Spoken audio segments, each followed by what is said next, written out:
Selamat pagi sahabat-sahabatnya Rumah Hijaunet dimanapun berada. Kembali bertemu dengan saya Andito, urban farmer dari Cipinang Muara, Jakarta Timur. Ya, video ini saya live di Facebook dan juga akan saya relay di IGTV dan tentunya akan saya upload di channelnya YouTube Rumah Hijaunet.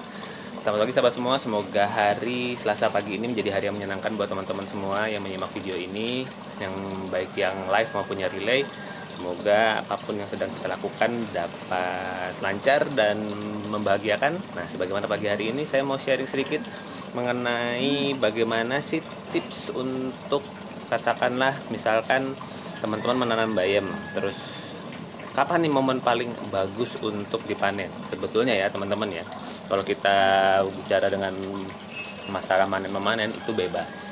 Teman-teman boleh memanen katakanlah ibaratnya masih pada kecil-kecil, masih pada kayak toge, masih bertumbuhan begitu langsung dipanen boleh. Itu di bahasa kerennya disebut microlife atau toge sebenarnya. Jadi mungkin beberapa sahabat semua kalau misalnya pernah katakanlah dulu ya sebelum zaman Covid ini ikut katakanlah makan buffet di sebuah misalnya katakan di hotel atau restoran yang katakanlah kelasnya agak tinggi, bintang 5 dan sebagainya, itu biasanya suka di tempat salad itu ada aneka toge, tapi togenya beda-beda, kepalanya beda sama toge-toge yang ada di pasaran.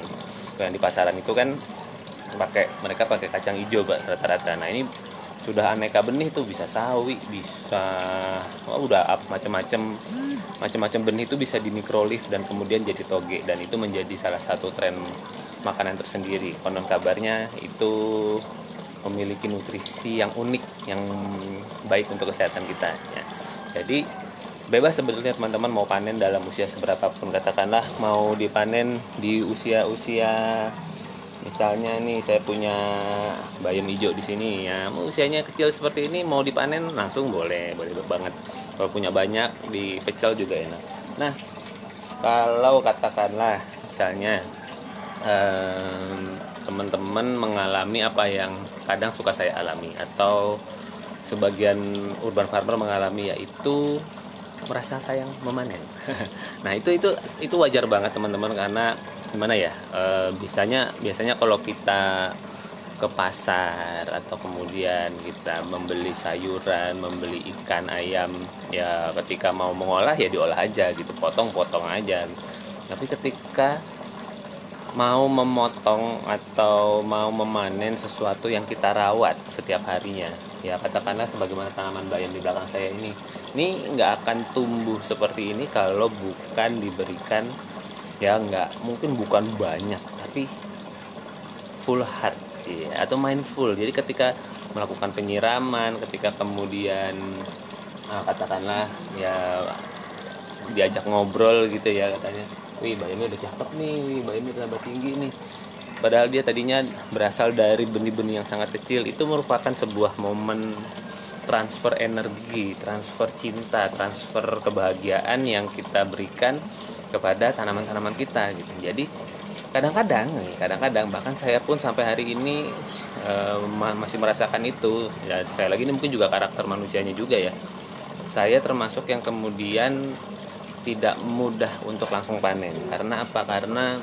ya itu tadi, saya merawat tanaman saya ini, dan saya tahu sebetulnya takdir mereka adalah untuk menjadi manfaat. Selain sekarang ketika dari kecil sampai besar tugas mereka adalah memberikan oksigen, memberikan warna hijau di lingkungan saya, sehingga mata kita yang hari-harinya ngelihat layar sehari-harinya, terus kemudian melihat yang hijau-hijau itu menjadi membahagiakan, menjadi terseimbangkan gitu ya. Jadi mereka sebetulnya sudah melaksanakan perannya, dan peran terakhir mereka di kehidupan yang saat ini itu adalah menjadi manfaat juga buat kita gitu, atau mungkin juga buat orang-orang atau hewan-hewan di sekitar. Karena ya tidak bisa dipungkiri, saya punya beberapa benih atau katakanlah si tanaman bayam ini sendiri nggak semuanya survive, karena nih ada yang patah, sebenarnya pasti dimakan sama tikus, dan ya itulah rezekinya tikus, dan itulah yang kemudian menjadi peranan dari tanaman bayam saya. Nah, katakanlah pagi hari ini saya mau men-sharingkan sebuah tips kepada teman-teman. Kapan sih momen yang paling bagus atau paling baik untuk memanen bayam, khususnya buat teman-teman yang memiliki katakanlah merasa sayang nih kalau dipanen. Nah, untuk bayam sebetulnya gampang banget melihatnya, yaitu pastikan tanamannya belum sampai di fase berbunga. Itu adalah momen yang pas untuk dipanen. Namun apabila kemudian sudah terlanjur berbunga, nah bunga bayam itu seperti apa? Buat sahabat-sahabat yang belum tahu, saya akan kasih lihat. Jadi bunga bayam itu, teman-teman, nah dia seperti ini nih. Tuh. Nah, dari bunga bayam inilah nanti akan tumbuh akan bermunculan bunga-bunganya, dan kemudian begitu kering dia akan ada biji-biji bayamnya sangat halus. Nah, kalau sudah berbunga seperti ini, secara tekstur itu sebetulnya tanaman-tanaman bayam ini sudah menjadi sedikit lebih mengeras. Jadi dia ketika sudah masuk fase berbunga, tandanya dia sudah akan masuk reproduksi. Nah, daun-daunnya ini akan jadi lebih mengeras. Jadi sebetulnya ini adalah momen yang sangat pas untuk dipanen. Nah, kenapa saya bikin video ini pagi ini? Karena sebetulnya saya sudah mau panen bayamnya. Sekalian kemudian saya mau cerita-cerita dikit deh sama teman-teman bagaimana momen yang paling enak buat panen bayam atau paling pas, yaitu saat ini. Ketika kemudian putik bayamnya ini sudah mulai berbunga. Ketika kemudian sudah mulai berbunga, ya sudah dipanen saja. Nah, kadang-kadang juga tantangannya begini, wah jumlahnya sedikit nih. Ya kalau teman-teman keluarganya katakanlah masih keluarga baru memulai ya, keluarga sedikit, satu anak atau masih belum punya anak dan sebagainya, mungkin punya bayam 2-3 rumpun seperti ini masih pas lah untuk kemudian menjadi pelengkap makanan kita pada hidangan pada saat itu. Nah, kalau kemudian jumlahnya sedikit seperti ini, katakanlah kalau misalnya dibanding bayam langsung kempes kan. Jadi bisa jadi mungkin teman-teman bisa mencari masakan-masakan yang mengkombinasi. Jadi bisa jadi ya kayak kalau pecel misalnya, kita bisa kombinasi ada kangkung, bayamnya dari sini gitu misalnya. Atau kemudian salah satu makanan yang sedang terbayang yang mungkin bisa diolah dari bayam ini adalah misalnya bakwan bayam. Nah, jadi campuran sayurannya diberikan potongan bayam, tapi bayamnya juga dari kebun kita sendiri. Itu pun jadi berbeda rasanya. Ya katakanlah informasi yang saya sampaikan pagi hari ini tidak terlalu terasa kalau kemudian teman-teman belum pernah praktek. Coba deh teman-teman coba praktek urban farming. Mungkin yang nonton video ini baru pertama kali atau sedang googling lagi jalan-jalan, blog walking, YouTube walking, dan dilalah nyampe ke channel YouTube-nya saya dan kemudian nonton video ini dan belum pernah melakukan urban farming. Coba deh teman-teman lakukan mulai dari tanaman-tanaman yang paling sederhana dan mudah tumbuh, misal kangkung. Bayam pun termasuk mudah tumbuh, walaupun jujur di beberapa periode terakhir ini bayam termasuk yang tidak mudah tumbuh di tempat saya. Namun akhir-akhir ini lumayan nih, ternyata dia di hidroponik tidak terlalu mudah tumbuh, tapi di organik masih bisa tumbuh. Nah, jadi saya lagi mengkombinasi metode-metode ini dengan tujuannya sama, yaitu menumbuhkan tanamannya sehingga siap panen seperti ini. Ya, sahabat-sahabat semua, semoga inspirasi urban farming pagi ini bisa bermanfaat. Jadi teman-teman yang sedang berurban farming, kalau kemudian merasa sayang untuk panen, itu wajar banget. Berarti kita setipe, mungkin semodel, sekarakter. Nah, kalau misalnya itu yang terjadi, maka indikatornya apa sih yang kemudian bisa memperkuat diri kita yang merasa sayang panen ini untuk memanennya? Yaitu lihat aja bunganya tadi ya. Bunga bayamnya kalau kemudian sudah muncul, udah dipanen aja. Karena setelah itu biasanya kualitas batang dan daunnya akan menurun, walaupun kemudian kita bisa mendapatkan biji dari situ. Jadi kalau misalkan memang udah keburu tua, kalau saran saya ya dituakan sekalian, ditanam terus sampai layu, sampai mati tanaman bayamnya, dan bunga-bunga bayamnya itu nanti juga akan menghasilkan benih-benih yang bisa kemudian kita semai menjadi bayam lagi. Bayangkan teman-teman, dari satu tanaman seperti ini itu bisa muncul ratusan, puluhan sampai ratusan biji bayam dari satu tanaman seperti ini, dan dari satu itu bisa jadi ratusan lagi. Betul-betul sebetulnya alam semesta ini sudah mempersiapkan mekanisme untuk mempertahankan dirinya, untuk melestarikan dirinya, untuk menghidupi makhluk hidup yang ada di dalamnya gitu. Tinggal pertanyaannya, kalau kita sampai defisit kekurangan pangan, sebetulnya ada manajemen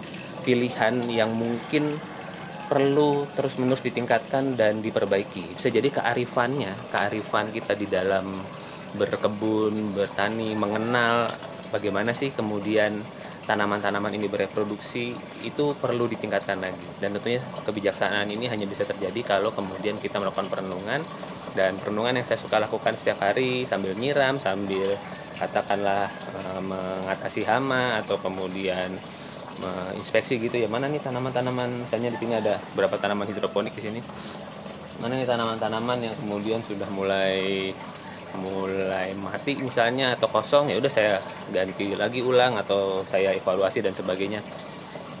Perenungan setiap hari yang saya lakukan ya mungkin nggak lama, 5-10 menit. Kalau sampai setengah jam tuh memang lagi mau dialokasikan khusus buat perawatan kebun. Itu memberikan sebuah kebahagiaan tersendiri. Nah, saya mengajak melalui video ini buat teman-teman yang mungkin sedang di rumah aja nih, yang banyak waktunya di rumah, yuk berurban farming, yuk mulai memikirkan bahwa skill bertahan hidup dengan cara menanam apapun tanamannya, mau sayuran, mau katakanlah lagi agak viral nih. Kenapa viral? Karena ada beberapa grup saya postingan mengenai budidaya ikan dalam ember sedang banyak disampaikan. Itu pun juga keren. Saya juga lagi pengen mencoba.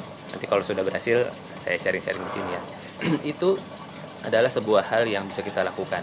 Supaya apa? Supaya momen-momen di rumah aja ini tidak hanya berlalu begitu saja, namun banyak pembelajaran yang bisa kita lakukan. Karena apa? Kita punya waktu di rumah, kita punya banyak waktu untuk keluarga, dan kita punya lebih banyak waktu untuk kemudian merenungkan apa yang bisa kita lakukan terbaik untuk lingkungan kita. Ya tentu kalau saya selalu mengajaknya, mulai deh pilah dan mengolah sampah teman-teman, karena di situ merupakan sebuah langkah sederhana yang bisa berefek luar biasa.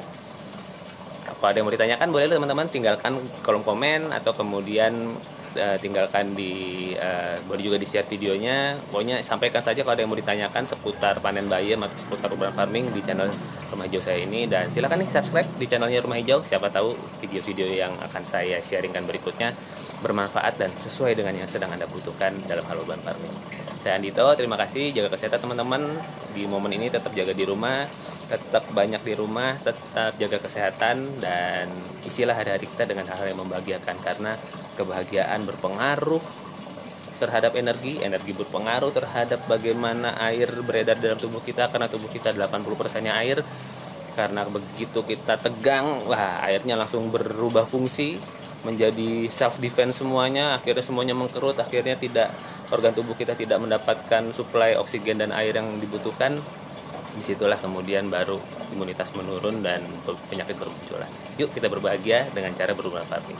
Terima kasih sahabat semua yang sudah hadir. Sayang nih mungkin yang nontonnya kurang panjang sehingga saya nggak bisa sebutin namanya. Nggak apa-apa, sampai kita ketemu lagi di sharing-sharingnya Rumah Hijau Net yang lainnya. Bye-bye. Sampai ketemu lagi teman-teman.